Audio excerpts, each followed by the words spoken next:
ماہ شعبان کی اختصاص اور اس کی فضیلت کا بطور خاص انکار کرنا یہ کسی شخص کے علم میں کمی، مطالعہ میں کمی اور نقص ہو سکتا ہے۔ یہ حق نہیں پہنچتا کہ مطالعہ کی کمی، علم کی کمی کی وجہ سے کوئی چیز، کسی بدیہی حقیقت کا کوئی شخص انکار کر دے۔ اسی طرح بعض اوقات بعض لوگ، بعض سپیکرز، بعض سکولرز، بعض تبلیغ کرنے والے، خطاب کرنے والے بے دھڑک کہہ دیتے ہیں کہ شب برات کی کوئی حقیقت نہیں ہے، اور 15 شعبان معظم یعنی شعبان کے نصف شب کی، جو نصف شعبان کی اس مبارک رات کی کوئی فضیلت، کوئی اہمیت اور کوئی تخصیص نہیں ہے، بے دھڑک بیان کر دیتے ہیں کہ یہ بھی سراسر زیادتی، اسلام پر زیادتی اور اپنی جہالت پر پردہ ڈالنے کے مترادف ہے۔ حضور علیہ السلام نے فرمایا کہ آدھا علم ہے اپنی لا علمی کا اقرار کر لینا۔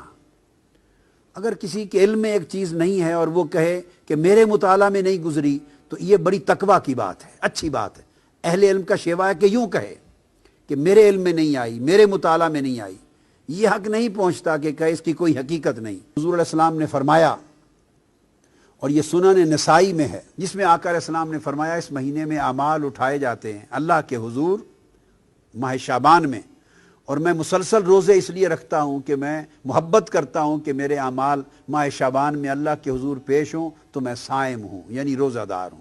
اسی ضمن میں اگلی حدیث پیش کر رہا ہوں، جسے مسند ابو یعلا میں امام ابو یعلا نے روایت کیا ہے، اور ایسی سند کے ساتھ کہ جو سند متعون نہیں ہے، جس پر تان نہیں ہے جس سند پر، اور وہ بھی ام المومنین حضرت عائشہ صدیقہ رضی اللہ تعالی عنہ روایت کرتی۔ آقا علیہ السلام نے فرمایا ان النبی صلی اللہ علیہ وآلہ وسلم کان یصوم شعبان کلہ، آقا علیہ السلام پورا ماہ شعبان روزے رکھتے۔ قالت قلت یا رسول اللہ صلی اللہ علیہ وسلم احب الشہور الیک ان تصومہ شعبان، سارے مہینوں سے زیادہ روزے رکھنے کے اعتبار سے رمضان کے بعد آپ کو ماہ شعبان اتنا کیوں پسند ہے، اتنا محبوب کیوں ہے؟ یہاں آقا علیہ السلام نے دوسرا جواب دیا، یعنی ماہ شعبان کی دوسری فضیلت بیان فرمائی۔ فرمایا ان اللہ یکتب فیہ علی کل نفس میتۃ تلک السنۃ فاحب ان یاتینی اجلی وانا صائم۔ فرمایا کہ اے عائشہ، اس مہینے ہر وہ شخص میتہ، ہر وہ شخص جو مرنے والا ہے، جس پر موت آنی ہے، ہر مرنے والے شخص کی اس سال میں اللہ تبارک و تعالی وہ شخص لکھ دیا جاتا ہے۔ یعنی جس شخص کی 15 شعبان معظم کے بعد، اس مہینے کے بعد، اگلے سال کے ماہ شعبان تک جس شخص کے لیے موت مقدر کر دی گئی ہے، لکھ دی گئی ہے، اور ملک الموت نے اس کی روح کو اگلے سال میں آ کے قبض کرنا ہے، آقا علیہ السلام نے فرمایا تو اس سال میں یہ لکھ دیا جاتا ہے کہ یہ لوگ ہیں جن کی روح اس سال میں قبض کی جائے گی۔ آقا نے فرمایا فأحب ان یأتینی اجلی وانا صائم، تو میں چاہتا ہوں کہ میری اجل جب آئے، یعنی میری اجل کا وقت جب لکھا جائے تو میں اس وقت روزے کی حالت میں ہوں، میں پسند کرتا ہوں اس بات کو۔ تو آقا علیہ السلام نے اس کی ایک اور فضیلت بیان کی، اور امام ترمذی نے حضرت انس بن مالک رضی اللہ تعالیٰ عنہ سے اپنے اسناد کے ساتھ روایت کی۔ آقا نے فرمایا کہ افضل صوم بعد رمضان شعبان لتعظیم رمضان،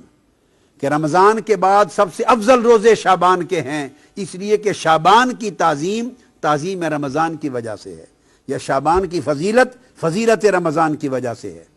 اب ان دو حدیثوں کے بعد میں اس وقت نصف شب رمضان کے موضوع پر ترمذی شریف کی طرف آ رہا ہوں۔ صحیح بخاری اور صحیح مسلم سے عمومی شعبان کی فضیلتیں بیان ہو چکی، اب صحیح سیاہ ستہ کی معتبر کتاب جامع ترمذی، سنن ترمذی، اس کی طرف آ رہے ہیں۔ اس کا باب 39۔ اب وہ لوگ اس پر توجہ کریں جن کا یہ خیال ہے کہ شب برات کا اور 15 شب شعبان کا کوئی وجود، کوئی حقیقت اور کوئی فضیلت اور کوئی تخصیص نہیں ہے۔ انہیں چاہیے کہ کتب حدیث کھول کے پڑھیں، یا اساتذہ کے پاس، شیوخ کے پاس زانو تلمذ طے کریں قبل اس کے کہ وہ جھوٹے فتوے جاری کریں جہالت پر مبنی۔ باب 39 امام ترمذی نے باب قائم کیا ہے، باب ما جاء فی لیلۃ النصف من شعبان، 15ویں شب شعبان کی فضیلت میں باب قائم کیا امام ترمذی نے، اور عنوان ہی یہ شب نصف شعبان قائم کیا اس عنوان کے ساتھ۔ اور آگے پھر امام ترمذی نے حدیث نقل کی ہے، جس حدیث کی راوی پھر ام المومنین حضرت عائشہ صدیقہ رضی اللہ تعالی عنہا ہیں، اور ان سے روایت کیا ہے حضرت عروہ نے ان عروۃ عن عائشہ رضی اللہ تعالی عنہا قالت فقدت رسول اللہ صلی اللہ علیہ وآلہ وسلم لیلۃ فخرجت فاذا هو بالبقیع۔ اب یہاں دو باتیں ثابت ہوں گی۔ ام المومنین عائشہ صدیقہ رضی اللہ تعالیٰ عنہ فرماتی ہیں اس 15 شعبان کی رات تھی، جسے ہم شب برات کہتے ہیں، یہ 15 نصف شعبان کی رات تھی۔ میں نے اچانک رات کو دیکھا کہ آقا علیہ الصلوۃ والسلام اپنے بستر مبارک پہ آرام فرما نہیں تھے۔ جب میں نے دیکھا کہ بستر پہ آرام فرما نہیں ہیں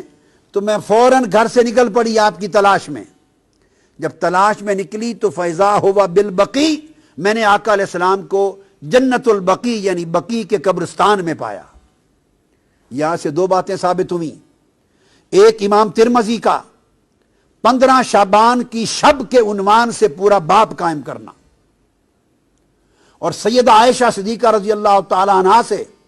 آقا علیہ السلام کی اس سنت کو روایت کرنا کہ 15 شعبان کی شب اٹھ کر عبادت کرنا آقا علیہ السلام کی سنت تھا بطور خاص۔ اور صرف عبادت نہیں، اس شب آقا علیہ السلام قبرستان تشریف لے گئے، جنت البقیع میں تشریف لے گئے، تو دو سنتیں ثابت ہوئی۔ بعض لوگ اس مغالطے میں بھی مبتلا ہیں، اور میں نے پڑھا ہے بعض اخبارات میں، بعض لوگوں نے کہہ دیا کہ قبرستان جانا اور فاتحہ کرنا بھی اس رات میں کہیں ثابت نہیں ہے۔ تو دیکھیے یہ سنن ترمذی کے باب سے ثابت ہے، آقا علیہ السلام کی سنت سے ثابت ہے کہ عائشہ صدیقہ رضی اللہ تعالی عنہا نے آپ کو جنت البقیع میں پایا، اور جب آپ ان کے پاس پہنچی تو آقا علیہ السلام نے فرمایا اکنت تخافین ان یحیف اللہ علیک ورسولہ، اے عائشہ صدیقہ رضی اللہ تعالی عنہ، دوڑتی دوڑتی مجھے تلاش کرنے کے لیے آئی ہو، تمہارا کیا خیال ہے اللہ اور اللہ کا رسول تمہاری حق تلفی کرے گا؟ اب یہاں ایک بڑا لطیف نکتہ ہے، ان کو ایک گمان گزرا تھا جس کو آگے بیان کرتی ہیں، قلت یا رسول اللہ انی ظننت انک اتیت بعد نسائک، یا رسول اللہ صلی اللہ علیہ وسلم مجھے خیال گزرا، گمان گزرا کہ شاید آپ کسی اور زوجہ مطہرہ کے حجرے میں تشریف لینے گئے ہوں۔ یعنی وہ رات باری کے اعتبار سے ام المومنین عائشہ صدیقہ کی تھی، اور ایک بتقاضا بشریت جب اٹھی نصف شب رات کو 15 شعبان کو تو دیکھا آقا تشریف فرما نہیں ہے، ایسے بتقاضا بشری خیال آیا کہ کہیں آقا علیہ السلام کسی اور زوجہ مطہرہ کے ہاں تشریف نہ لے گئے ہوں۔ اب آقا علیہ السلام ان کے ذہن میں اس مخفی خیال کو جان گئے، یہ اس نبی کی بصیرت ہے، یہ اس نبی کا علم ہے، نبی کا کشف ہے، نبی کی نگاہ ہے کہ وہ کس خیال کے پیش نظر وہ تلاش کر رہی ہیں۔ تو آپ نے فرمایا ایک تو جان گئے، دوسرا فرمایا کیا تیرا خیال ہے کہ اللہ اور اللہ کا رسول وہ تمہاری حق تلفی کریں گے؟ یعنی اٹھے آقا علیہ السلام تھے، تلاش حضور کی ذات کی ہو رہی تھی، مگر آقا علیہ السلام نے ان کا گمان جو آقا علیہ السلام کے بارے میں تھا اس پر اللہ کا اسم شامل کر کے فرمایا کیا تیرا خیال ہے کہ اللہ اور اللہ کا رسول حق تلفی کریں گے؟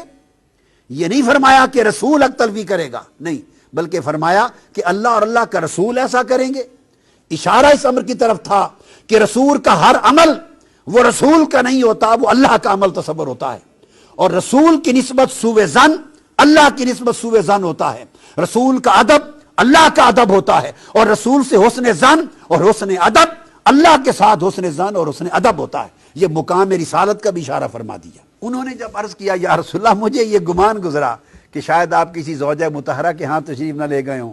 تو اس پر آقا علیہ السلام نے فرمایا نہیں، بات یہ ہے عائشہ، فقال ان اللہ عز وجل ينزل لیلۃ النصف من شعبان، کہ جب شعبان کی 15ویں کی رات آتی ہے تو اللہ تبارک و تعالی الی السماء الدنیا، آسمان دنیا کی طرف ایک خاص شان کے ساتھ نازل ہو جاتا ہے۔ اب آپ دیکھیے یوں تو آسمان دنیا کی طرف ہر رات کے پچھلے پیر نازل ہوتا ہے، تو جب نصف شعبان کی رات کی تخصیص فرمائی تو اس کا مطلب ہے اس رات کسی اور شان کے ساتھ، بڑی عظیم مغفرت کے اعلان کے ساتھ، عظیم رحمتوں کے اعلان کے ساتھ، عظیم عطا اور سخا کے اعلان کے ساتھ اتر آتا ہے فَيَغْفِرُ لِأَكْثَرَ مِنْ عَدَدِ شَعْرِ غَنَمِ كَلْبٍ۔ تو ایک قبیلے کا ذکر کیا جن کے پاس بہت بکریاں ہوتی تھی، فرمایا وہ قبیلہ جس کے پاس دنیا میں سب سے زیادہ بکریاں ہیں، ان بکریوں کے اوپر جتنے بال ہیں ان بالوں سے بھی بڑھ کر اس رات اللہ میری امت کی بخشش فرما دیتا ہے۔ اس لیے اس کو شب برات کہتے ہیں کہ اس رات دوزخ سے آزادی ہوتی ہے، برات ہوتی ہے، بخشش کا اللہ کی طرف سے اعلان ہوتا ہے۔ اور اس کے بعد امام ترمذی روایت کرتے ہیں وفی الباب عن ابی بکر الصدیق، اسی باب میں اسی موضوع پر یہ حدیث سیدنا ابو بکر صدیق رضی اللہ تعالیٰ عنہ نے بھی روایت کی ہے۔ تو 15 شعبان کی رات کی اہمیت حضور کی سنت سے ثابت ہوئی، سیدنا صدیق اکبر کی روایت سے ثابت ہوئی، اور ام المومنین حضرت عائشہ صدیقہ رضی اللہ تعالیٰ عنہ کی روایت سے، جسے امام ترمذی نے مستقل باب قائم کر کے بیان کیا۔ سنن ابن ماجہ اس کا باب سن لیجئے، باب ما جاء فی لیلۃ النصف من شعبان، 15ویں شعبان کی رات کے بارے میں بیان، یہ امام ابن ماجہ نے روایت کیا، اور یہ روایت کرتے ہیں سیدنا علی ابن ابی طالب رضی اللہ تعالی عنہ سے، اب وہ راوی ہیں۔ سیدنا مولا علی مرتضیٰ روایت کرتے ہیں قال قال رسول اللہ صلی اللہ علیہ وآلہ وسلم اذا کان لیلۃ النصف من شعبان، اب وہاں حضور علیہ السلام کی سنت کا بیان تھا کہ اٹھ کر 15 شعبان کی شب کو عبادت کرنا اور بطور خاص بقیع میں قبرستان میں جا کر مرحومین کی بخشش کے لیے بھی دعا کرنا، اور اپنی بار اللہ کے حضور اپنی التجائیں بھی کرنا، اور آخرت کو بھی یاد کرنا، یہ ایک سنت تھی۔ اسی سنت کے تحت اس شب مسلمانوں کی بھاری اکثریت قبرستان جا کے فاتحہ خوانی کرتے اور اپنی آخرت اور موت کو یاد کرتے ہیں، یہ آقا علیہ السلام کی سنت ہے۔ اب اس کے بعد سیدنا مولا علی المرتضیٰ عن علی ابن ابی طالب رضی اللہ تعالیٰ عنہ، آقا علیہ السلام نے فرمایا کہ جب شعبان کی 15ویں رات آتی ہے تو آقا فرمایا فقوموا لیلہا وصوموا نہارہا، جب 15ویں شعبان کی شب آئے، شب برات، تو لوگوں اس رات قیام کیا کرو، نوافل پڑھا کرو، عبادت کیا کرو، اور اس کے دن کو یعنی 15ویں شعبان کے دن کو روزہ رکھا کرو۔ کیوں؟ پھر آقا علیہ السلام نے سبب بیان کیا، فرمایا فإن اللہ ينزل فیہا لغروب الشمس الى سماء الدنیا۔ اب فرق یہ ہے ہر رات اور 15ویں شعبان کی رات میں فرق یہ ہے، ہر رات اللہ تعالیٰ نصف شب کے بعد جب آخری حصہ رات کا 1/3 رہ جاتا ہے تو آخر شب اپنا نزول اجلال فرماتا ہے، نزول رحمت فرماتا ہے، اور اس وقت آسمان دنیا پہ آ کے بندوں کی بخشش کے لیے ندا فرماتا ہے، یہ آخر شب ہے۔ اور 15 شعبان کی رات کی خصوصیت یہ ہے، آقا نے فرمایا ینزل فیہا لغروب الشمس الی سماء الدنیا، کہ ادھر سورج غروب ہوتا ہے 14ویں شعبان کا، تو غروب آفتاب کے ساتھ ہی اللہ تعالیٰ آسمان دنیا پر اپنی شان قدرت کے ساتھ نزول اجلال فرماتا ہے، اور طلوع فجر تک اللہ تعالیٰ انسانوں کے قریب آسمان دنیا پر آ کر لوگوں کی بخشش و مغفرت کا سامان فرماتے رہتے ہیں۔ فیقول، اور اللہ پاک فرماتا ہے الا من مستغفر لی فاغفر لہ،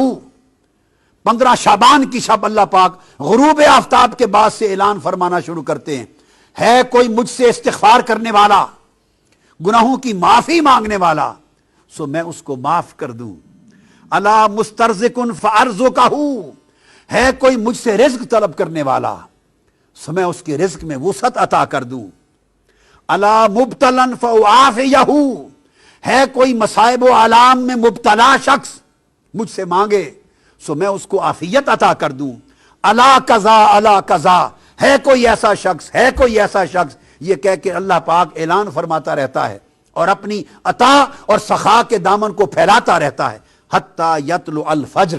حتیٰ کہ فجر طلوع ہو جاتی۔